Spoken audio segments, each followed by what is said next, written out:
कानूनी छोटा सा पॉइंट था जिसमें मैं चाहूँगी हमाद साहब हमें थोड़ा सा क्लियर करें।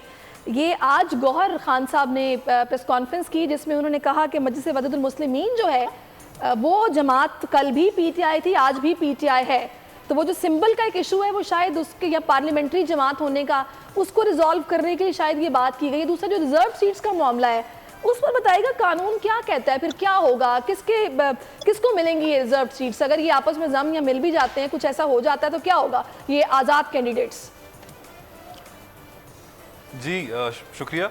दो बातें आपने पूछी हैं। पहला जो गौहर साहब का कमेंट है कि वो जमात पहले भी पीटीआई थी और आज भी पीटीआई है, तो इसके बारे में मैं माजरत के साथ ये कमेंट करूंगा कि सिर्फ कह देने से, आपके कह देने से अगर हो जाता होता तो इंट्रा पार्टी इलेक्शन भी आपने कहा था हो गए हैं। आपने कोई फाइल नहीं दिखाई, आपने कोई इलेक्शन स्केड्यूल नहीं दिखाया।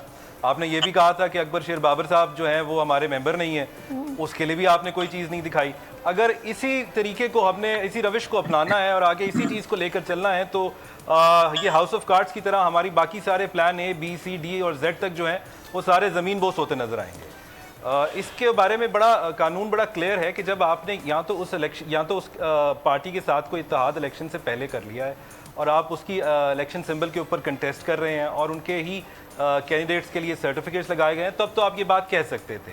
अब वो वक्त नहीं रहा, वो गुजर चुका है। अब अगर आपके आज़ाद उम्मीदवार इस पार्टी के साथ जम होना चाहते हैं तो उनके पास इलेक्शन कमीशन के कहने पे 3 दिन का वक्त होगा और वो उस पार्टी के अंदर एब्जॉर्ब हो जाएंगे। लेकिन इस बात, और वो कानूनी तौर पर ये उनका जायज़ हक है, वो कर सकते हैं ताकि उनको इस प्रोपोर्शन के लिहाज से रिजर्व सीट्स भी मिलेंगी उस सूरत में। लेकिन इस सूरत में हमें यह याद रखना पड़ेगा कि फिर वो पार्टी मेंबरान पीटीआई के मेंबरान नहीं रहे, फिर वो उस नई पार्टी के मेंबरान हो जाएंगे और उसका पार्टी हेड जो है उनको लीड करेगा और वो उस पार्टी डिसिप्लिन के ताबे होंगे।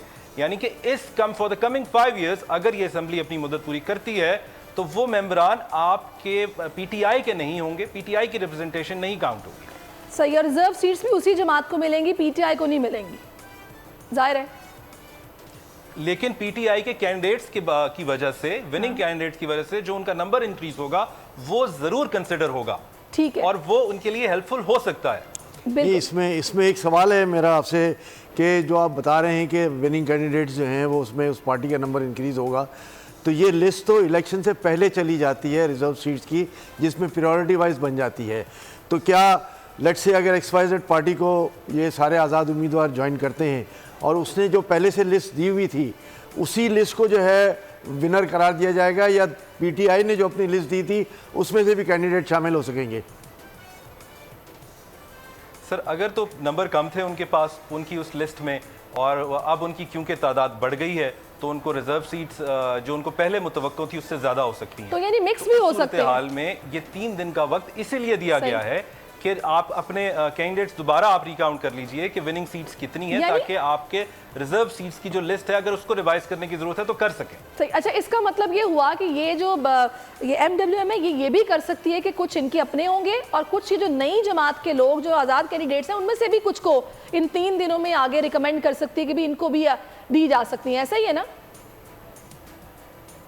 रिजर्व सीट्स तो उनको जरूरत नहीं है ना जी, जो आज़ाद कैंडिडेट सब जीत के आ गए हैं वो तो जनरल सीट्स पे आ गए, तो उनको तो आगे करने की जरूरत नहीं है। हाँ, पीटीआई के नुमाइंदगान अगर वो कोई चाहें तो शायद नाम ऐड हो सकता है, लेकिन ये अब कितने लेता और कितने देने की बात है, ये नेगोशिएशन की बात है, क्या तय पाता है उस पर हम तो कमेंट नहीं कर सकते। ठीक है जी, चलिए। यानी रिजर्व सीट्स जो हैं उसकी लिस्ट रिवाइज हो सकती है और वो कोई भी पॉलिटिकल पार्टी कर सकती है, या सिर्फ यही सूरत हाल होगी? जी अगर देखिए, अगर उनके नंबर इंक्रीज कर गए हैं और पहली वाली लिस्ट जो उन्होंने जमा करवाई हुई है उसमें नंबर्स वो उन्होंने मुतवक्का सीट्स कम रखी हुई थी, उन्होंने कम लोगों के नाम जमा कराए हुए थे, तो इस सूरत में उनकी जो लीगल राइट बनता है रिजर्व सीट्स का वो कानून हज़फ नहीं कर लेता। ठीक, उनको वो मौका दिया जाता है कि आप अपना जो है किसी नए बंदे को ऐड कर लीजिए। तो यानी ये मौका सिर्फ उसी पार्टी को मिलेगा जिसको ये आज़ाद उम्मीदवार ज्वाइन करेंगे, बाकी पार्टियों के पास ये राइट नहीं है उसको रिवाइज करने का, अनटिल अनलेस कि उनकी तवक्को से ज्यादा सीट हो। उसकी कोई रीजन तो होनी चाहिए ना, सफिशिएंट। जी बिल्कुल बिल्कुल बिल्कुल, गॉट इट। सब्सक्राइब करें और बेल दबाएं ताकि कोई खबर रह न जाए।